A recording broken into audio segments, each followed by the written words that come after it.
One day after a $30 billion lifeline boosted its beleaguered shares, First Republic Bank saw its stock price plummet more than 25% on Friday, with trading temporarily halted, as new information about the bank's finances reignited investors' fears of a broader banking crisis. First Republic's Friday stock plunge came after the San Francisco lender said it was suspending dividend payments to its shareholders.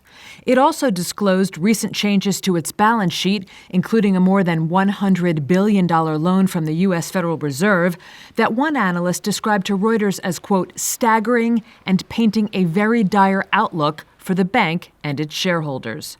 First Republic's roller coaster ride began earlier in the week when investors feared it may be the next to fall after the collapse of SVB Financial and Signature Bank.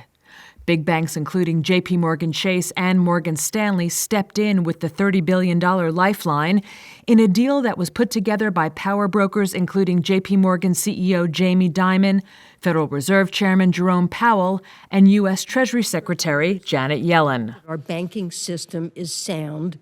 The renewed fears of a First Republic collapse came even after Yellen on Thursday assured lawmakers that the U.S. banking system was sound. But what a difference a day makes, with other embroiled banks on Friday also making news. SVB, whose former unit Silicon Valley Bank was taken over by U.S. regulators, said on Friday it had filed for Chapter 11 bankruptcy protection to seek buyers for its assets. And Credit Suisse shares came under renewed pressure despite the bank having secured an emergency loan of up to $54 billion from the Swiss National Bank.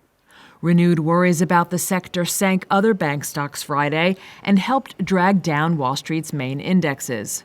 Fed data showed that banks sought a record $152.9 billion in emergency liquidity from the Federal Reserve over recent days, surpassing the previous high that was set during the most acute phase of the 2008 financial crisis.